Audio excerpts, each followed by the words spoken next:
So I was watching the X Zone TV channel last night when I was abducted by aliens, and they kept repeating to me over and over again, simultv.com, simultv.com. What's simultv.com? That's what I asked them. They had it written on the side of their UFO. How do you spell that? UFO. No, I mean simultv.com. simultv.com. simultv.com. Right. simultv.com. Interesting that you were abducted by aliens in a simultv.com UFO last night. Oh, yeah? Yeah. Now that you mention it, I remember now last night I was awakened from a deep sleep. My great-grandmother was standing there. She said she'd come from the hereafter to tell me about simultv.com. She even spelled it out for me. simultv.com, sonny boy. simultv.com. simultv.com, sonny boy. Wow. Yeah. Guys, you'll never guess what my psychic guru just told me. simultv.com. Exactly. Are you guys psychic too? Of course. We all know about simultv.com. simultv.com.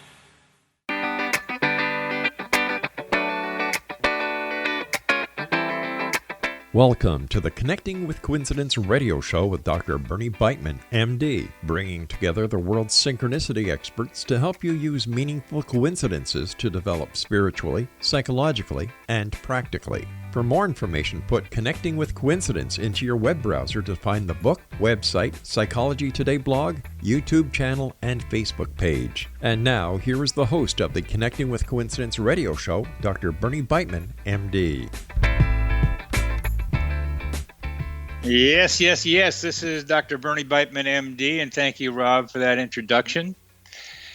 This is Connecting with Coincidence, and we study coincidences. And to expand your mind, let's use the word interest. So let's start with some interesting words like interest, interpersonal, interspecies, and intergalactic. Yeah. Now let's go to today's pithy phrase. Low probability coincidences deserve a search for explanation. Tossing them off as chance can miss some very useful explanations. For example, when things happen a lot in your life through sickness, job changes, major loss, major gain, vacations, psychedelics, meditation, coincidences are more likely to appear. Yeah, they're more likely to appear. Now let's add a couple of new words to our lexicon. Coinciders. Coinciders are people who experience meaningful coincidences. And together, coinciders become, yes, insiders together, looking at the meanings of synchronicities. We coinciders compare our experiences and find that the world is not the way conventional reality defines it to be. It seems, and many people have thought this in the past, our minds are immersed in a mental atmosphere, which I call the psychosphere, which can allow us to be telepathic, clairvoyant, and sense the future. And my own kind of personal discovery is that we have a human GPS capacity. That is, to get us places we need to be without knowing how we got there. So let's sharpen your sensitivity to coincidences, examine their potential uses and explanations. Read my book, Connecting with Coincidence, and learn along with me on this program and on my blogs, Synchronicity Spoken Here. We have a very special guest today. Our very special guest is Dr. Coincidence. Well, Dr. Coincidence is the alter ego of Dr. Bernie Beitman, MD. That's me, Dr. Bernie Beitman, MD, the host of this radio show, CC with BB. Dr. Coincidence made his first public appearance at a stand-up show in 2016, shortly after the publication of their book, my book, his book, our book, Connecting with Coincidence. He then produced the Psychology Today blog of the same name, followed by an album of coincidence songs called Connecting with Coincidence. He initiated the formal study of coincidences at the University of Missouri-Columbia in 2006.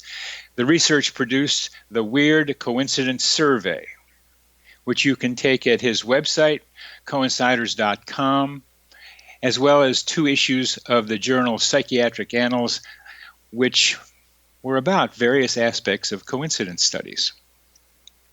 Well, welcome to the show, Dr. Coincidence. Well, thank you very much, Dr. Bernie Beitman, MD. And let me tell you, people out there in the radio land, I'm taking over this show. Dr. Bernie Beitman, MD, thank you very much. You can submit your questions to me. I'll consider them, but it's my show, and we'll have this continuing debate about who's the most prominent personality, Dr. Bernie Beitman, MD, or me. Yes, I'm Dr. Coincidence. So you might ask, how did I, Dr. Coincidence, get involved with the study of coincidences? Well, we got these songs. This guy Francesco and I put these songs together, and the two of the songs are about experiences that really influenced the development of my interest and understanding of coincidences. One of the songs is about me and my dog. Now, I was 8 or 9. I love my dog, and I have a grand dog living in Denver named Walter, who is really adorable. And this dog, Snapper, was a mixture of many different things. They called him Heinz 57 varieties, which meant back in those days that, like Heinz products, there were 57 varieties. Snapper was a multiplicity of ethnic origins, or however you want to say it. And we were buddies. We'd sniff around in the garbage and behind the house, and explore things together. And then one day I came home from school.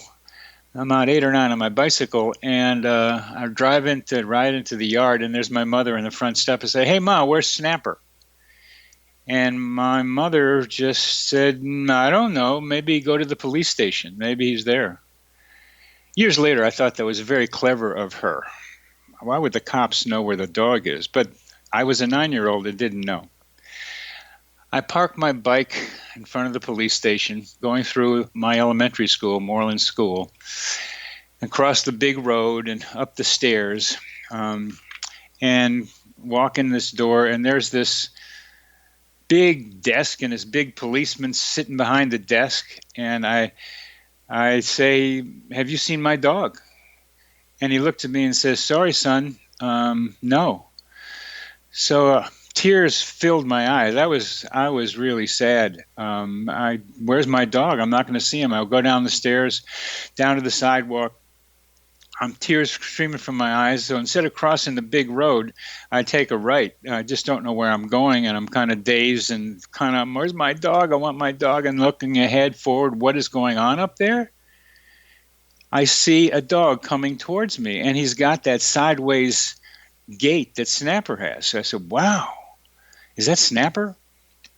Well, we get closer. It was Snapper. And he jumps up on my leg and pretty much says to me, "Where have you been?" I mean, if you understand dog talk, that's what I got from him. My father used to say that Snapper laughs. The dog laughs. It's in German, is das Hund lacht. The dog, he laughs. So I thought Snapper had facial expressions. I love that dog, and the rest of the story is for another time. So there was somehow through a coincidence, by making the wrong turn, I did the right thing. And those are principles that I apply now to a lot of coincidences. Doing the wrong thing at the right time sometimes gets you what you were missing and what you were looking for. So that's one of the first things that got me interested, but I didn't know what a coincidence was. I just got my dog, but reuniting a dog with his little kid, it's a big deal. And then another one of the songs about my father, I won't talk about that much, but the basic idea about it was that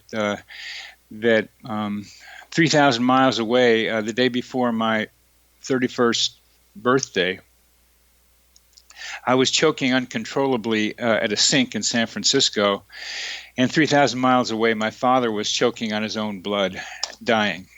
And, the death of a father, particularly like that, would get the son's attention. And he turned out, since it's 3,000 miles away and it was 11 p.m. in San Francisco, it was 2 a.m. in Wilmington, Delaware, and 2 a.m. on February 27th, which was my birthday. So those two stories got made into songs, but that's only after a lot of other stuff. What'd you say, Roger? What? Roger's my assistant, and sometimes he just gets in my way trying to bother me with stuff. But for this time, I'm going to ignore him. Yes, so that's how I got started. I had many other coincidences after that. One of my favorites involved sports. I was a baseball player and a football player, and I imagined hitting the first pitch of a game for a home run. So much fun to do that. I only did it once, but it was at a big game between the North and South of American Legion champions in the great big state of Delaware. Delaware is 900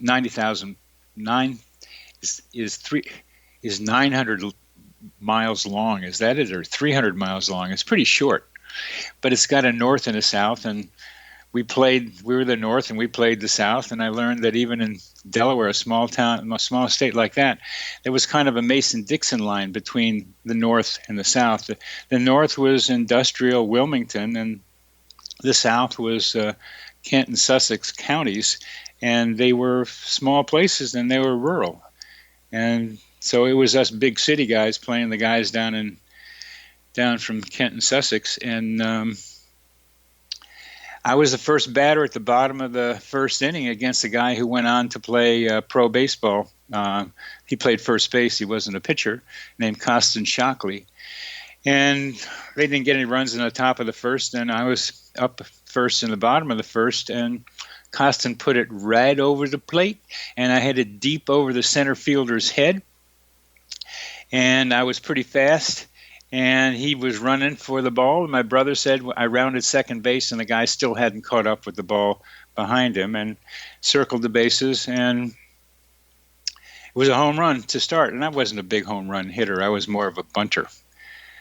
So those are some of the examples, but I had lots of them, and now in this part of my life, I see lots of them all the time. You are listening to Connecting with Coincidence with your host, Dr. Bernie Beitman, MD, on the X-Zone Broadcast Network, and our guest is me, the Dr. Coincidence.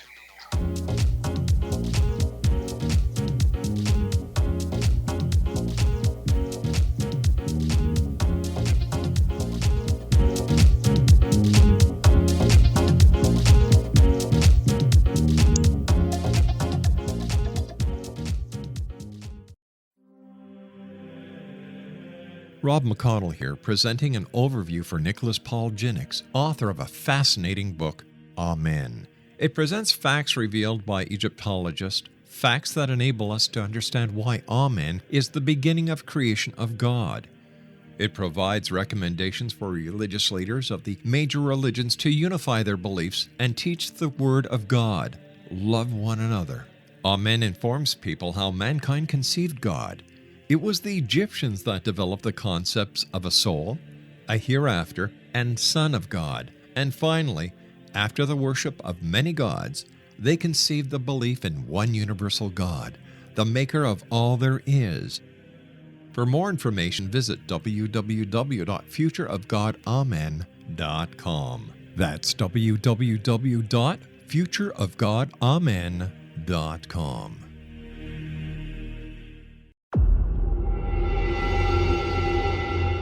Whether you're a skeptic or a believer, join me, Rob McConnell, as together we'll investigate the world of the paranormal and the science of parapsychology here on the X-Zone Radio TV show on XZBN and the X-Zone TV channel on Simul TV.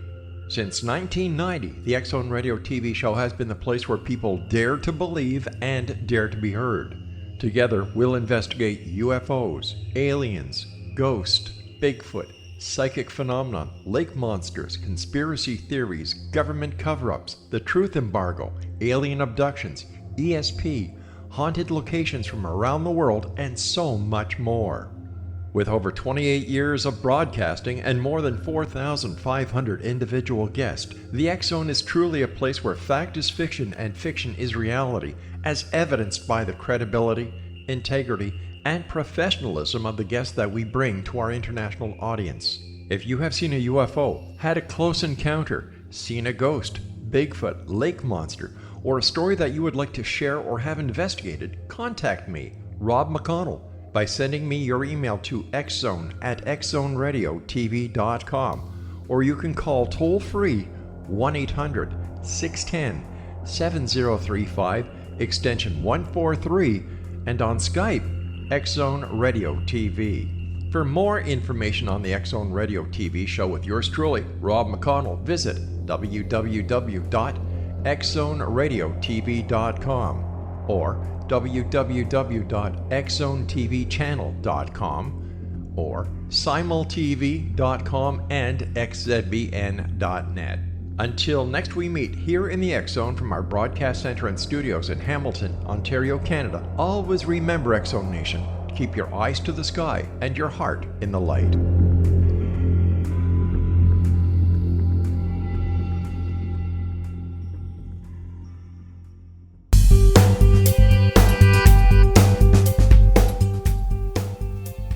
Welcome back to CC with BB, Dr. Bernie Beitman with Connecting with Coincidence. Yeah, but it's not really Dr. Bernie Beitman. I blew the intro because I'm trying to pretend I was Dr. Bernie Beitman, MD, but I'm really Dr. Coincidence. And as Dr. Coincidence, I've been taking over the show. He'll come in here every once in a while, but he's given me a couple of questions that I might or might not try to address during the show today, but I'll consider it. I did take one of his questions. How did I get involved with the study of coincidences? Involved is one thing. Many are called and few are chosen. I mean, a lot of people are studying coincidences, but I don't know. I do like to brag, and I do have an ego that's kind of also off the charts in both directions. I feel bad about myself. I feel good about myself. But, I kind of think that I'm on the leading edge of the coincidence business right now because I've accumulated a lot of different experiences. My producer, Rob, thinks my MD is not from like medical doctor, but from multiple disciplines, because I know a lot of stuff from different places. And the reason I know a lot of stuff from different places is I loved introductory classes in college. I loved them because you learn a little something. They give you the best ideas right from the top to kind of hook you into it. So it was. I know a lot of things about a lot of different things. I guess that's what you could say. So I've been able to. I was a researcher. I studied chest pain and panic disorder. Probably still have the most papers in the world on chest pain and panic disorder. Chest pain and panic disorder is like, hey doc, I got a heart attack. I'm having a heart attack. But you're like 25, and you're very healthy. So what's going on? We looked at people like that who had chest pain and thought they were having a heart attack, and we did these kind of structured interviews, psychiatric interviews on them. And what did we find? A lot of them had panic disorder. Some of these people went to angiogram. Stick a catheter up into some heart arteries, and see if they're blocked or not. So these people had, thought they had enough pain, and the doctors did too, that they wanted to see if their arteries were open or not. And if it's a 30% or less stenosis blockage, then it's normal. And some people even think 50%. So the people who were below 30% in this, we were pretty strict, came to be interviewed by us in this structured clinical interview thing. And we found out a bunch of them had panic disorder, like a third of them. So they had panic attacks, and these were showing up like they had heart disease. But the cardiologists didn't know what they were. So this was beginning of, yes, the great discipline of disciplines, psychocardiology. Well, I just read that name. I read that a couple of days ago in something. It was an idea. I mean, the relationship between heart and mind. And a lot of people talk about heart and gut, the gut-heart interface, and, I think with my gut kind of things. Well, how about the connection with the heart? The heart's closer to the brain, and it's got a lot of feeling in it, and it's got to keep moving. And we feel like love in the heart. So there's a lot of strong, and you can break your heart when somebody breaks your heart. I mean, I had a big problem once when this girl broke up with me, and my blood pressure really soared. And there's a connection between love, heart and soul. I fell in love with you, or hearts and minds are deeply connected. So there should be something psychocardiology also, and I think it's developing. So I learned how to be a researcher. I did my own statistics. I wrote a lot of papers, got 40 papers out of this. I got to be chairman of a psychiatry department at the University of Missouri, Columbia. So I've got a research background to think about this stuff. I got an athletic background that's kind of practical. I'm crazy about liking to work. I love having projects. I mean, and I like to write. So that's something I've been doing since I was 11 or 11th grade, I think it was. It was 11th grade. I was in love with this girl named Miranda Fletcher. I thought love. I don't know what it was. And I thought she didn't like me anymore. And I went over to her house, and she wasn't there, and I just went home feeling very sad. And it's the sort of thing where you feel it in your heart. You feel that kind of feeling in your heart when Miranda doesn't love you or like you or something. I made it a lot up. She said she didn't. That was all. She said I was making it up. She did like me, but that was my drama. That's the way I experienced it. Heart and mind. So I've done research. I've felt a lot. I've been out in the world.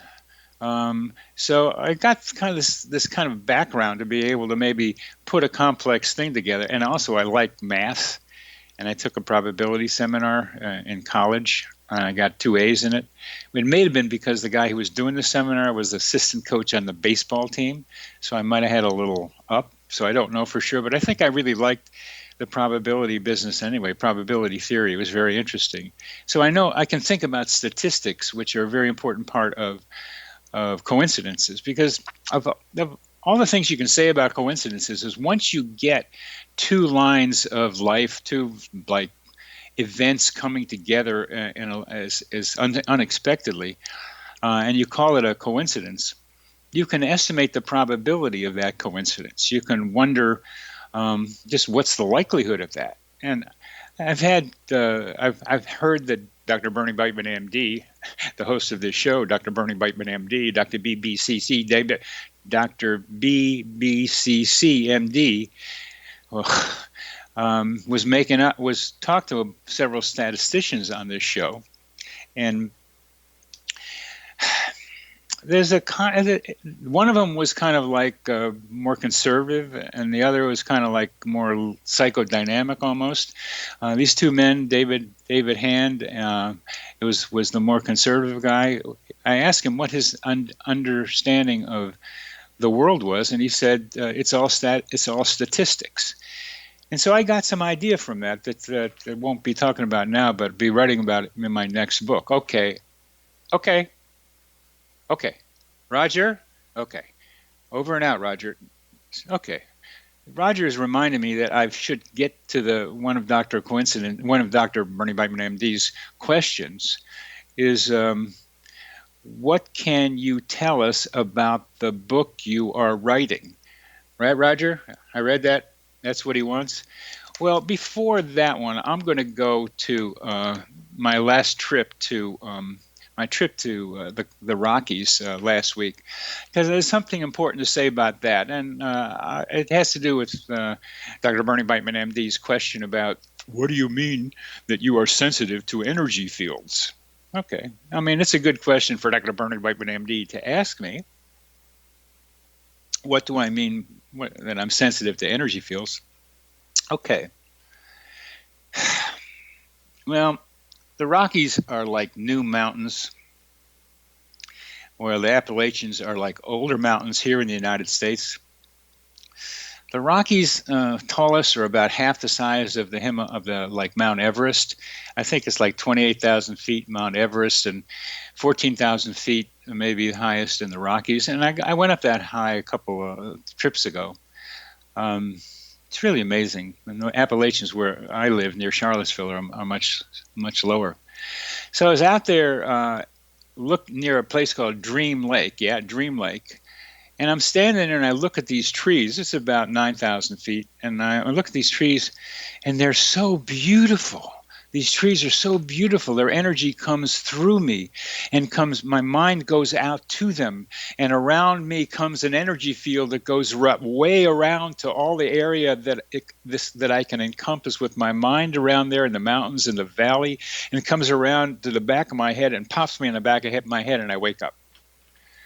From a little bit of a trance. So I was immersed in the energy field of Dream Lake area. Then I go with my friend Dina to go eat a little snack by Dream Lake. I'm having a snack by Dream Lake with Dina, kind of thing. And this bird kind of comes hopping around. A really cute bird. They're looking for something to eat. We're not supposed to feed the wild animals. Don't feed the wild animals, so Smokey the bear. No, that's a different Smokey.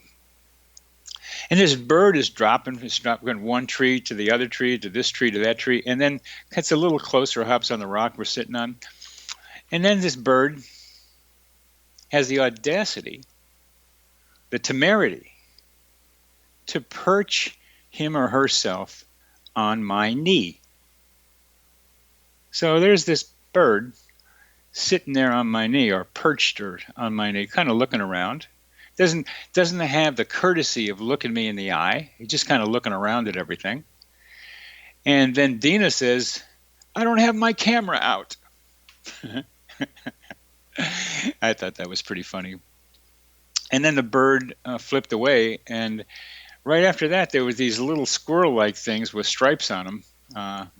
Sounds like marmoset, but it's a different name. And we saw them, they're really cute, running around. And suddenly I feel this thing run over me, and it was one of those little squirrels just ran over my belly. I think the bird and the little squirrely thing were indicators that I was immersed in the energy field of Dream Lake. I think I was part of the environment so they could perch on me.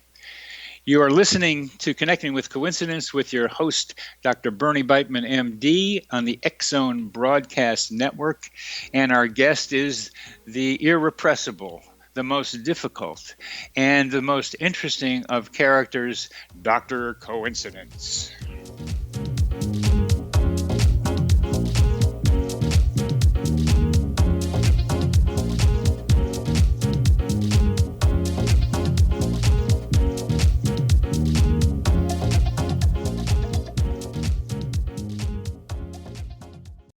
So I was watching the X-Zone TV channel last night when I was abducted by aliens, and they kept repeating to me over and over again, simultv.com, simultv.com. What's simultv.com? That's what I asked them. They had it written on the side of their UFO. How do you spell that? UFO. No, I mean simultv.com. simultv.com. simultv.com. Right. simultv.com. Interesting that you were abducted by aliens in a simultv.com UFO last night. Oh, yeah? Yeah. Now that you mention it, I remember now last night I was awakened from a deep sleep. My great-grandmother was standing there. She said she come from the hereafter to tell me about simultv.com. She even spelled it out for me. simultv.com, sonny boy. simultv.com. simultv.com, sonny boy. Wow. Yeah. Guys, you'll never guess what my psychic guru just told me. simultv.com. Exactly. Are you guys psychic too? Of course. We all know about simultv.com. simultv.com. Rob McConnell here, presenting an overview for Nicholas Paul Jennings, author of a fascinating book, Amen. It presents facts revealed by Egyptologists, facts that enable us to understand why Amen is the beginning of creation of God. It provides recommendations for religious leaders of the major religions to unify their beliefs and teach the Word of God. Love one another. Amen informs people how mankind conceived God. It was the Egyptians that developed the concepts of a soul, a hereafter, and Son of God. And finally, after the worship of many gods, they conceived the belief in one universal God, the maker of all there is. For more information, visit www.futureofgodamen.com. That's www.futureofgodamen.com.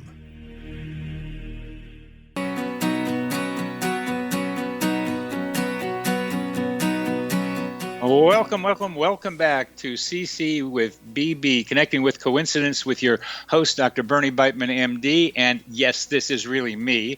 My guest today is Dr. Coincidence, and he's a little bit of a kind of pushy guy, but he's my alter ego, and it's his program, and he's my guest. So welcome back to the show, Dr. Coincidence, and I have a question for you before you come back. What can you tell us about the book you are writing? Alrighty. Okay, thank you very much, Dr. Bernie Beitman, MD. Beep, beep, beep, beep. Dr. Bernie Beitman, MD. I'd like to see if I can say that really fast. Dr. Bernie Beitman, MD. The easiest way to say it is like BBCCMD, BBCCMD, BBCCMD. Okay, thank you. Appreciate the introduction. Now go talk to Roger. I'll try to answer your question. And your question is, again, what can you tell us, Dr. Coincidence, about the book you are writing? Well, first you got to know this is football season. And here in Columbia, Missouri, no, and this is not Columbia. This here in Charlottesville, Virginia, this very beautiful fall day with these ochre leaves right in front of my window, and brilliant oranges around, as well as the stark greens. This is when I loved running with the football the most, at times like this. And I'm feeling this great urge to do this book because I want to get it down, because this is going to be a fundamental textbook for coincidence studies. It's going to be, if and when it happens, what I want to have happen, it becomes a discipline that is studied someplace. It could be like Freud, which never really made it very well into the universities. Yeah, there are Freudian study people and divisions that are psychoanalytic, but mostly psychoanalysis and Jungian analysis or analytical psychology took place outside of universities. Well, now that I think about it, both Jung and Freud were always outside of universities. Freud was denied being part of a university because he was Jewish in Vienna in the early 1900s. And Jung, I don't know, he got his education, but I don't know, his wife had some money, had a nice house on a lake near Zurich. And he did his private practice after he was working in a mental hospital. He did research. I mean, Jung had a systematic research thing on word association. So if you think of, say, a word like Rob, what do you think of? There's a lot of things you can think of. So what do you associate that with? And Jung would put together lists of those and see how far from the expected the respondent was from the expected. So that's what he did. But Jung had some major experiences, and Freud did too, that influenced just what they did. But they were, for the most part, outside of universities, trying to make it inside in their own ways, and never really did, except in little blitters and dribbles and stuff. But they nevertheless got established pretty strongly as idea sources in the world.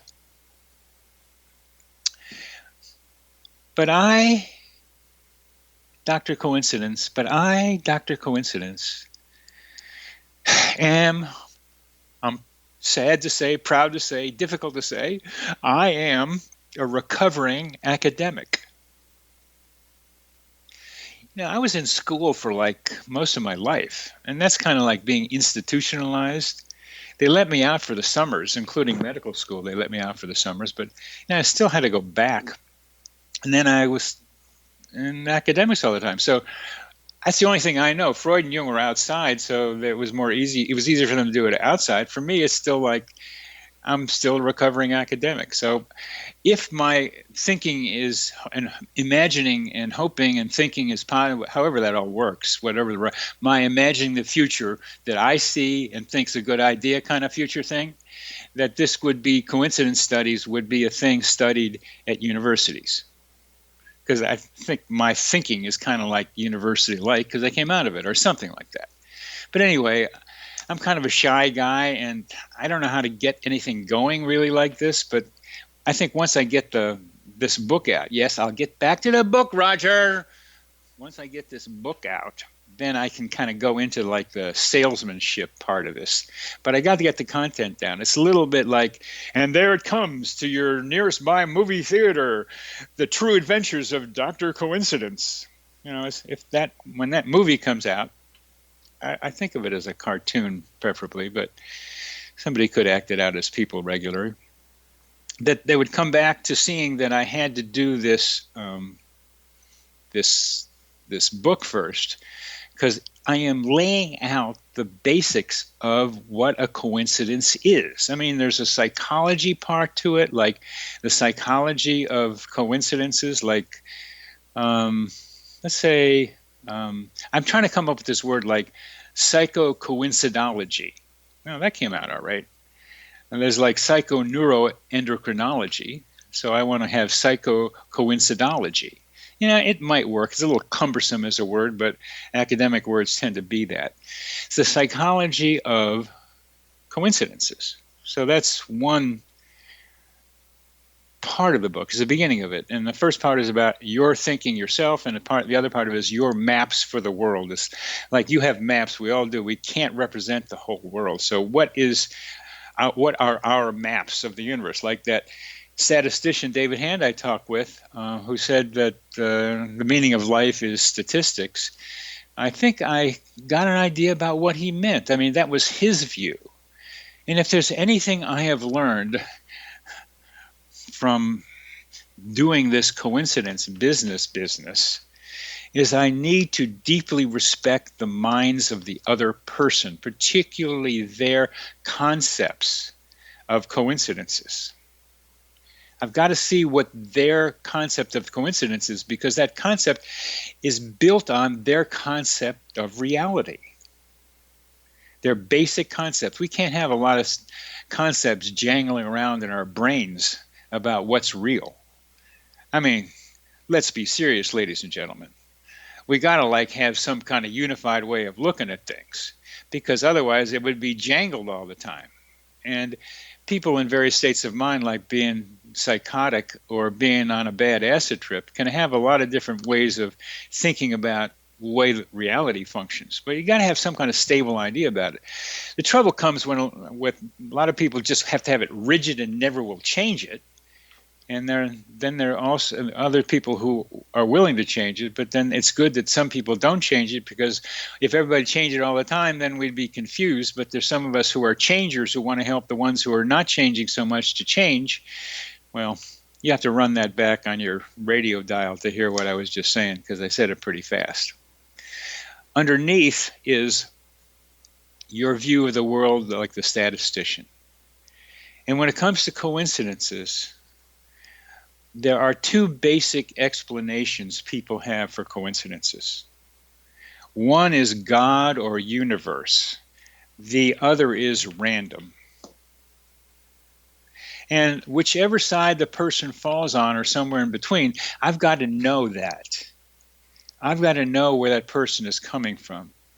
And literally, where they're coming from, quote, literally where they're coming from, is what is their basic view of reality? How is it they filter? What is their map? What is their fundamental structure of the map they have of reality? So I got to know that before I really can think about who I'm talking with. So that's the second chapter, is about maps of reality. And then that's the first section, the psychocoincidology section, first two chapters. And then the next section is on the taxonomy of coincidences. And I haven't decided whether to use the word taxonomy. It's kind of like a biological way of doing things. Plants and animals are categorized by taxonomy. I kind of like the periodic table of the elements. It has hydrogen and oxygen and lithium and carbon and all these different. And it's like a big checkerboard, not a checkerboard, but a lot of squares in it, and the tops the columns fit together, and the going across fit together. I mean, it's really cool. It's the way chemicals are like organized. It's pretty organized. It's like, and there's some kind of drippy little things off on the end in the corner that human beings making up stuff about making up new atoms, and you got to put it in the periodic table of the elements. Back when I was a boy, it wasn't as complicated as it got after a while. So I just like that as a way of organizing things. But, the way I really organize things is I'm a doctor. I became a doctor. Dr. Coincidence from Yale Medical School. Residency at Stanford in psychiatry. Dr. Coincidence. So I think like a doctor because I was trained and I do a lot of stuff. My whole day, a lot of my day, or a good part of my day for many years, was like being a doctor.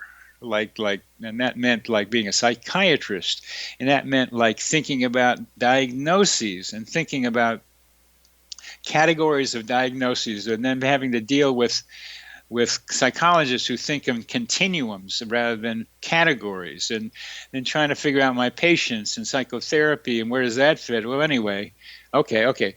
You are listening to Connecting with Coincidence with your host, Dr. Bernie Beitman, MD, on the X-Zone Broadcast Network.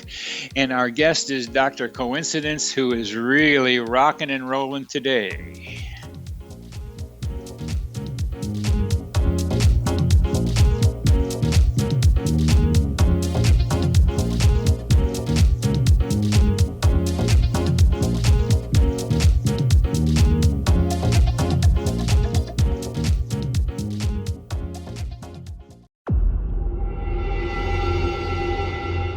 Whether you're a skeptic or a believer, join me, Rob McConnell, as together we'll investigate the world of the paranormal and the science of parapsychology here on the X-Zone Radio TV show on XZBN and the X-Zone TV channel on Simul TV. Since 1990, the X-Zone Radio TV show has been the place where people dare to believe and dare to be heard.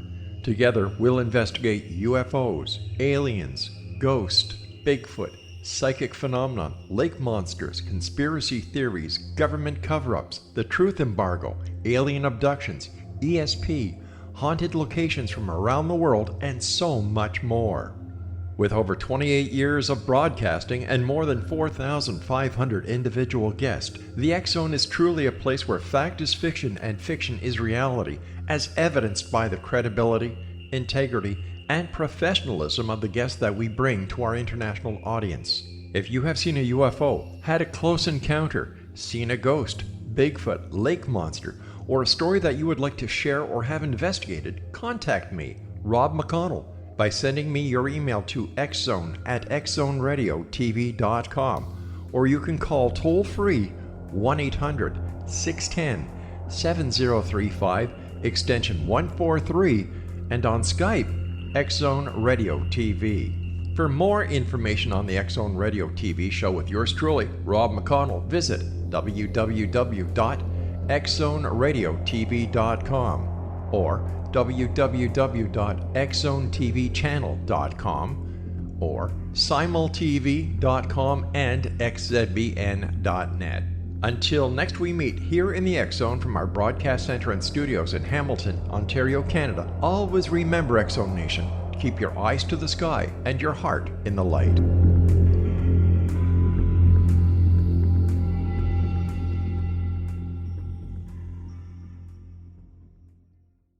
You have heard of the X-Zone? Now watch it on Simul TV, plus 500 video games, live TV channels, free video on demand, worldwide, and more.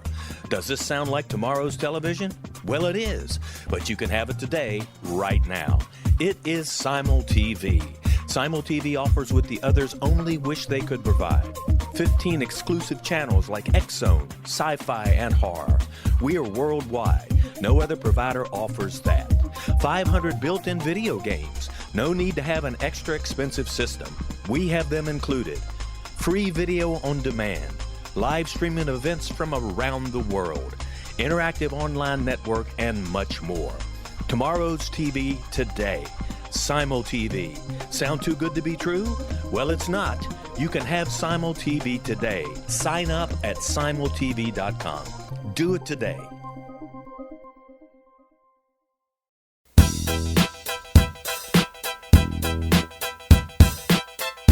I don't know if you know, but you are now on Welcoming Back to Connecting with Coincidence with Dr. Bernie Beitman, MD. That's me right now, but I'm really kind of blown out by Dr. Coincidence and all the little stuff he's doing. And finally, maybe I hope in this last segment he'll get to the core of this next book we're writing. So back on the show, my friend and alter ego, Dr. Coincidence. Well, thank you very much, Dr. Bernie Beitman, MD. Okay, Roger, keep him busy for a little while. I'm at the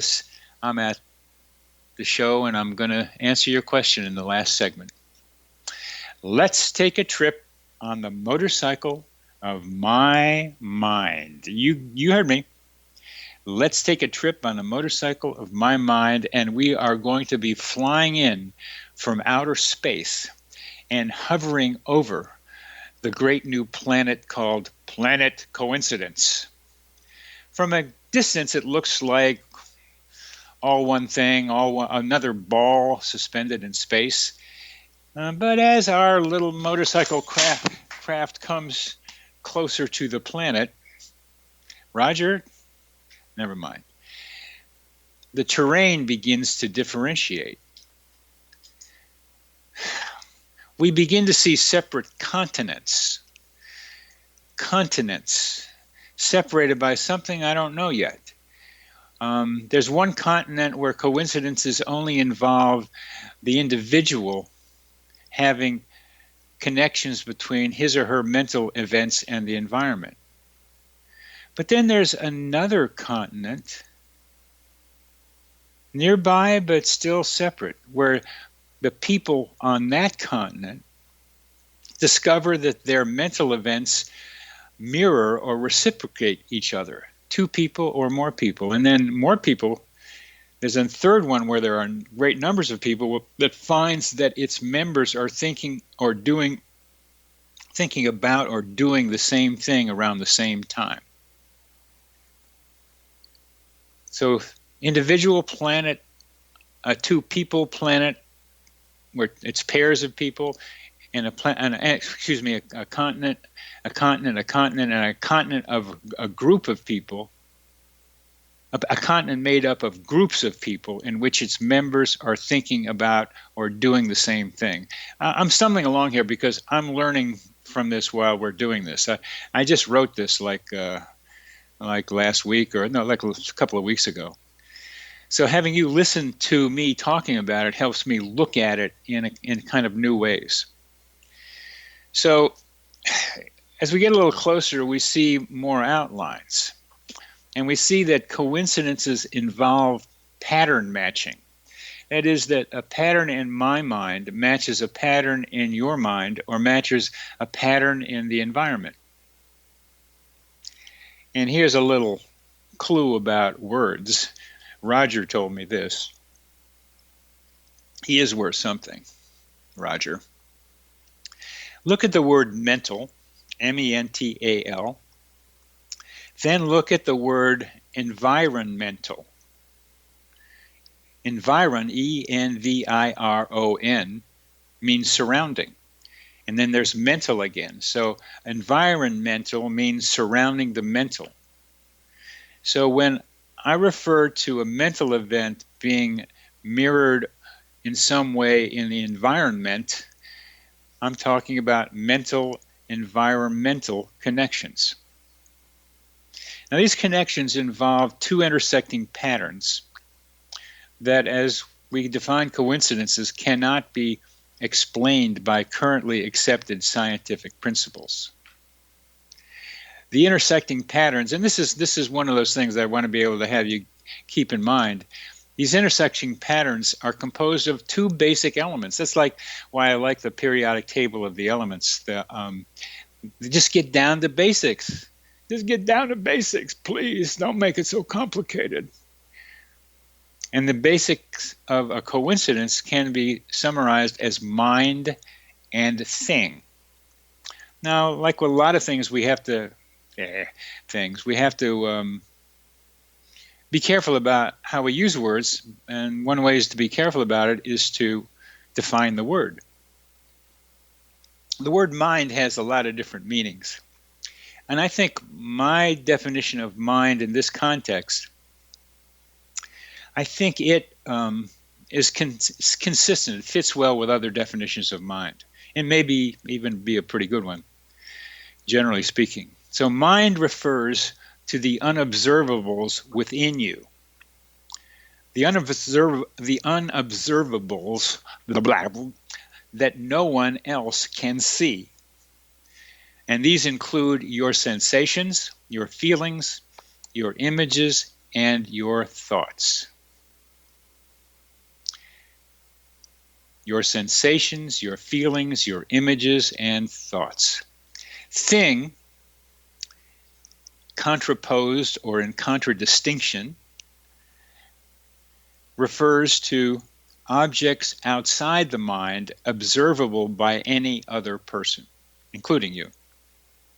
So it's something that's observable versus something that's unobservable except by you. Now, if you can do any multiplying, which I have some trouble doing, or adding or using your fingers, but you can come up with it. All right, here's the question, class. With these two elements, how many pairs of species made of two can I create? Mind and thing can make how many different species made up of two things? Right, 3. You can do mind-thing, mind-mind, and thing-thing. Mind can intersect with things and with other minds.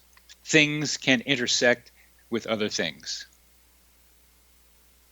Again, the things can be animate. They can be people.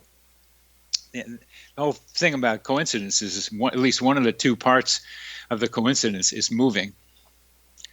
Now, this is the part that will probably end in our discussion today, but this is what I really came up with recently, the various arrangements of mind and thing.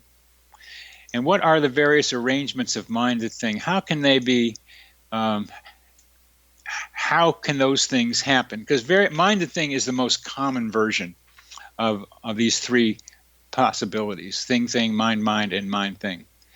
The most prominent one in my research, from what people have told me through answering the Weird Coincidence Survey, is that media and mind are the most common intersections. Next probably is intersecting of mind with a helpful person. Then inanimate objects, which usually means finding something that's lost, that you find in a surprising way. There's a lot of stories about rings being in fish, rings that are lost. Some are made up, some are fabricated, and some are true. It's true of a lot of coincidences. It's telling the story, which is true and which one isn't. It's a trick. One of my favorites as a therapist is how environmental events mirror psychological conflicts. So what's going on in your mind is patterned out there in your environment. And a clean example of that is for therapists, our problems walk into our office. It's really true. I've got a couple of patients whose ongoing problems mirror my problems. We're kind of like paired in a way that we don't quite understand, but we learn from each other's experiences. They learn more from mine because I'm supposed to be the one with more experience, but I learn from them, certainly. They teach me things. There are amazing connections between animals, like Snapper and me, finding him.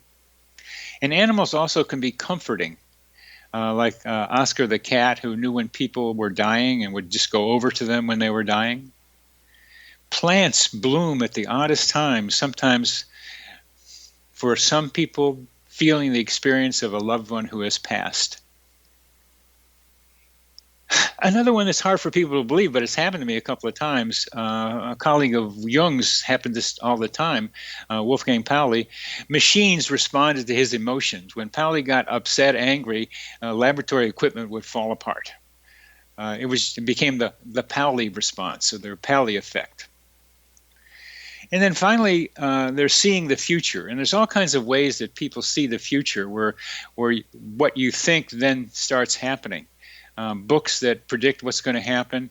Some people come up with a little bit of a on the edge where a couple of seconds before a bullet is going to hit you, you move. Or a couple of seconds before some kid has a tree branch fall on his head, you rush over there and pick the kid out from under where the branch was going to fall. That we have a capacity, certainly in the short term, with stories like that, to be able to act quickly. And there are stories like that, and there are many more. And there's good parapsychological research that suggests that this seems to be possible, to know something a little bit ahead of the time that it happens. So this seeing the future, this is a list, I'm going to go over it again, of the ways in which mind intersects with things. And then we'll come to the end of this. Mind intersects with media to form coincidences, with helpful persons to form coincidences, with inanimate objects to form coincidences. The environment can mirror psychological conflicts. Animals and plants can mirror what's going on in our mind and sometimes comfort us. Machines do respond to some people's intense emotions. And we have in us the capacity, to some extent, to be able to see the future. Well, I'm so glad I was on this program. It was a delight being here, and now I'm back to Dr. Bernie Beitman, MD. You are listening to Connecting with Coincidence with your host, Dr. Bernie Beitman, MD, on the X Zone Broadcast Network, and our guest has been the fabulous Dr. Coincidence.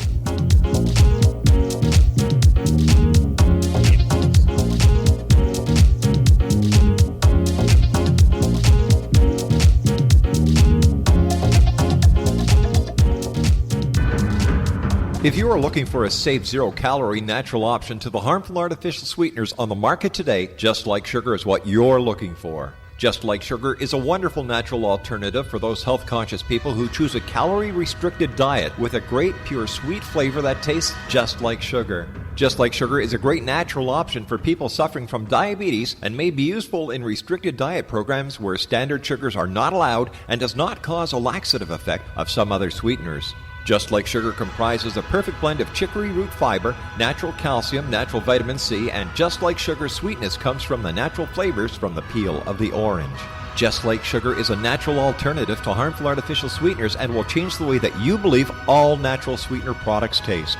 Just Like Sugar is available at your local Whole Foods markets, Wild Oats markets, Henry's, Sun Harvest, and many other fine natural food stores in the U.S., Canada, and worldwide. You have heard of the X Zone? Now watch it on Simul TV, plus 500 video games, live TV channels, free video on demand, worldwide, and more. Does this sound like tomorrow's television? Well, it is, but you can have it today, right now. It is Simul TV. Simul TV offers what the others only wish they could provide. 15 exclusive channels like X Zone, sci-fi, and horror. We are worldwide. No other provider offers that. 500 built-in video games. No need to have an extra expensive system. We have them included. Free video on demand. Live streaming events from around the world. Interactive online network, and much more. Tomorrow's TV today. Simul TV. Sound too good to be true? Well, it's not. You can have Simul TV today. Sign up at simultv.com. Do it today.